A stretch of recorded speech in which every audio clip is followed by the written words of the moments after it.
Step inside an Amish household on a typical Tuesday in summer, and you'll discover a rhythm so different from modern life it seems impossible. No screens glow, no alarms blare, no chaos erupts.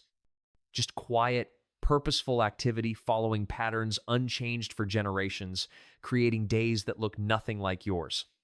Pre-dawn silence. The house sits in complete darkness at 4:30 a.m., silent except for occasional creaks as the structure cools from yesterday's warmth. No electronics hum, no LED lights glow. The darkness is absolute in ways modern homes never experience.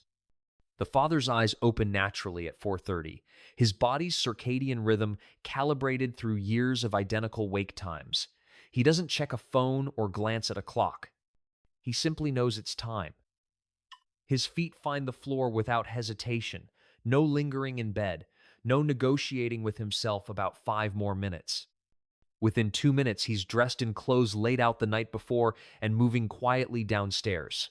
The wooden stairs creak despite his careful steps. These sounds signal to his wife that morning has arrived. She rises immediately, pulling on her dress and fastening her prayer, covering in darkness so complete that her hands work purely from muscle memory. By 4:45, both parents move through the dark house, lighting oil lamps that cast warm yellow glows through rooms. The father started the wood stove fire using a kindling prepared yesterday evening. The house begins its daily transformation from sleeping to waking. Morning chores. Before breakfast, before conversation, before any semblance of normal morning activities, essential chores demand completion regardless of weather, season, or anyone's preferences. The father and two oldest sons head to the barn where 8 cows await milking. The barn feels cold in pre-dawn darkness, their breath visible in lamplight. The rhythmic sound of milk streaming into steel buckets fills the space as they work methodically through the herd. This takes 45 minutes of manual labor that happens every single morning without exception. The mother and two oldest daughters head to the chicken coop where approximately 50 hens need feeding and egg collection. They count eggs carefully. The number indicates flock health and predicts production trends. Today's count: 42 eggs, slightly below average, possibly indicating stress from yesterday's heat.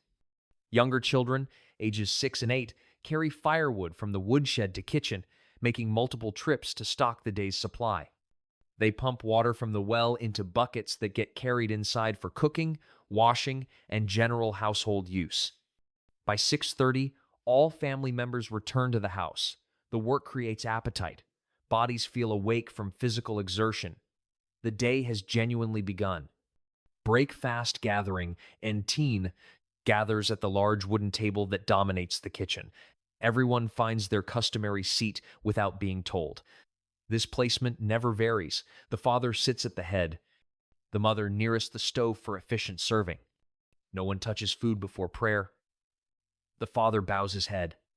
The family follows in complete silence, lasting approximately 30 seconds. No words are spoken. No amen marks the ending. He simply raises his head and begins eating, signaling others may do the same. The meal consists of scrambled eggs from this morning's collection, thick slices of homemade bread toasted on the stovetop, oatmeal sweetened with honey, and fresh milk still warm from milking. Everything came from their land or was made in their kitchen. Nothing processed, nothing packaged, nothing purchased except flour, sugar, and salt. Children eat without complaint despite the repetitive menu. The conversation stays limited and respectful. The father discusses the day's work priorities. Hay needs cutting in the south field, the garden requires weeding, fence repairs await in the pasture, 2 sons will help with field work, 3 daughters will work on the garden. Everyone has assignments. No one suggests alternative activities. Cleanup happens immediately after the father finishes eating. Every child knows their role: clearing, washing, drying, putting away. The coordinated effort takes 10 minutes. By 7:15, the kitchen returns to spotless order. School departure. 6 school-aged children prepare for the 1.5-mile walk to the one-room schoolhouse serving all Amish students in their district. The mother packs identical lunch pails with sandwiches made from yesterday's leftover meat and fresh bread, apples from their cold storage, and homemade cookies baked earlier in the week. The children wear plain clothing that varies only by size. Girls in solid colored dresses with aprons and prayer coverings, boys in dark pants with suspenders and button shirts. No backpacks heavy with expensive supplies, just small lunch containers and slate boards used across all grade levels. They leave together at 7:30, the oldest boy assuming responsibility for younger siblings' safety during the walk. The route follows dirt roads passing neighboring Amish farms where other children join the procession. By the time they reach school at 8, 15 to 20 students walk together, a daily ritual that builds community among young people who will remain neighbors and church members throughout their lives. The mother watches from the kitchen window until they disappear around the bend. Only then does she turn her attention to the day's substantial work list. With children at school, the morning's real productivity begins. Morning work. The father and his two oldest sons head to the hayfield where cutting, raking, and baling must happen during the brief window of dry weather forecasted for the next 3 days. The work is hot, dusty, and physically exhausting. They work behind horses, pulling equipment through fields, their bodies exposed to sun that climbs steadily higher. No air-conditioned tractor cab provides relief. No radio provides entertainment. Just continuous demanding labor punctuated by brief water breaks. The mother begins her Tuesday routine, laundry day in households across the Amish settlement, a tradition so ingrained that Monday is universally wash day and Tuesday becomes the overflow for larger families. She fires up the wringer washer powered by a small diesel engine, one of the few mechanical concessions in her otherwise manual household. The washing process demands constant attention. She fills the machine with water heated on the wood stove, adds homemade soap, and feeds clothes through the wringer multiple times. Wash, rinse, wring, repeat. Each load takes 30 minutes. She'll complete 12 loads today, all hung on outdoor lines to dry in the sun and wind. Between laundry loads, she starts bread dough that will rise while she works. 6 loaves will bake this afternoon, providing bread for the next 3 days. She also tends the massive garden where rows of vegetables stretch 50 feet. Tomatoes need staking, beans require picking, weeds demand pulling. The garden work happens in 20-minute intervals between laundry loads, her day fragmented across multiple ongoing projects. Midday meal. At noon exactly, children return from school for dinner, the day's main meal that provides energy for afternoon activities. The timing never varies. Bodies trained to this schedule signal hunger reliably at 11:45. The mother has prepared a substantial meal during her morning work. Fried chicken from their flock, mashed potatoes from the root cellar, green beans canned last summer, fresh bread, and cherry pie. Everything came from their preservation efforts or current garden production. The total food cost in purchased ingredients, less than $5 to feed 10 people. The father leads another silent prayer before the family eats together. Conversation flows more freely than at breakfast.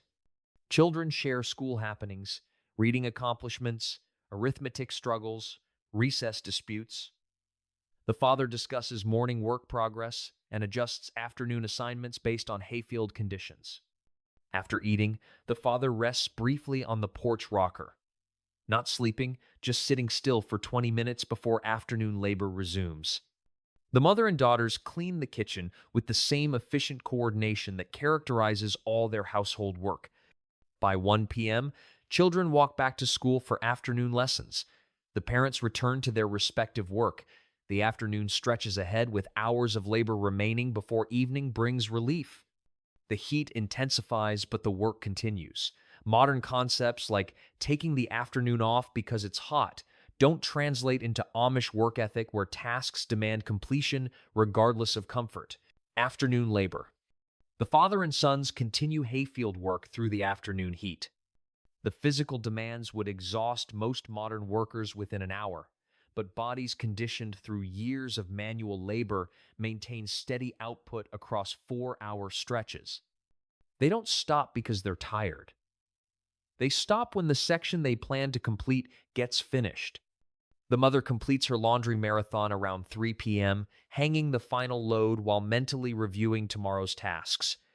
She moves to afternoon work, mending clothes that will serve another season with careful repairs, preparing simple supper requiring less effort than the midday meal, and visiting an elderly widow 2 farms over who needs help with canning. The visit represents not leisure but community obligation. She brings fresh bread, helps process 20 quarts of tomatoes, and provides company that prevents the isolation plaguing elderly people without family nearby. The work and visiting blend seamlessly, productivity and relationship maintenance happening simultaneously. A neighbor woman stops by unannounced around 4 p.m. This is normal and acceptable. They drink coffee and visit for 30 minutes while hands stay busy with mending and snapping green beans for tomorrow's dinner. The conversation covers family news, an upcoming wedding, and concerns about a family facing medical expenses. No gossip, just practical information exchange that keeps the community informed and coordinated. The visiting ends naturally when work demands resume. Children's return. School dismisses at 3 p.m. The walk home takes 30 minutes. Children arrive hot, dusty, and ready for cold water from the well. But rest doesn't follow immediately. Afternoon chores await. The boys change into work clothes and head to the fields where their father needs help loading hay wagons. The work is heavy and demanding for bodies still growing. They don't complain. This is simply what happens every afternoon during hay season, part of learning farming that will sustain them throughout their lives. The girls help their mother with supper preparation and evening chores. Eggs need collecting again. The garden needs watering if rain hasn't fallen. Clothes need bringing in from the line, folding, and putting away. Each daughter has specific responsibilities executed without reminders. Even the youngest children contribute. The 4-year-old carries kindling from the woodshed. The 6-year-old sets the table for supper. The 8-year-old pumps water for household use. Everyone works according to their capabilities. Homework happens at the kitchen table amid the activity. Reading, arithmetic practice, and spelling happen in 30 minutes of focused effort without electronic distractions. The homework load remains light by modern standards, reflecting the Amish view that practical education through work matters more than extensive academic study. Evening meal. The family gathers again at 5:30 for supper, a simpler meal than midday dinner. Tonight features bean soup simmered all afternoon with ham, fresh cornbread, sliced tomatoes from the garden, and leftover pie. The soup required no last-minute effort beyond slicing bread and vegetables. The father leads prayer for the 3rd time today. Everyone eats with appetites sharpened by physical labor and fresh air. Even the pickiest modern child would eat without complaint after a day of Amish-level physical activity. The evening meal conversation centers on tomorrow. Church service is coming Sunday, which means Saturday will involve house cleaning that makes the home presentable for hosting approximately 150 community members. The mother mentally plans the extra baking required. The father considers which sons will help with barn cleaning. Cleanup proceeds with the same efficient coordination that characterizes all household tasks. By 6:30, dishes are washed, dried, and put away. The kitchen gleams. The family moves to the living room for the evening's leisure hours, though leisure in an Amish home differs dramatically from modern entertainment consumption. Evening activities. No television dominates the living room because no television exists. No computers glow because electricity doesn't reach the house. No phones demand attention because cell phones are forbidden. The absence of screens creates space for activities that modern families rarely experience without electronic distraction. The father sits in his rocking chair and reads from the family Bible, his voice filling the room with passages in German and English. Everyone listens without fidgeting or interrupting. This scripture reading happens nightly without exception, a ritual so ingrained that its absence would feel profoundly wrong. The mother sews by oil lamplight, her hands working on a new dress for her youngest daughter. The stitching requires concentration but not complete focus. allowing her to listen to her husband's reading while accomplishing productive work. Older children write letters to relatives in other settlements. The careful penmanship and thoughtful composition take time. Younger children play simple games, checkers, card games, jacks. The games require no batteries, make no electronic sounds, and foster actual interaction.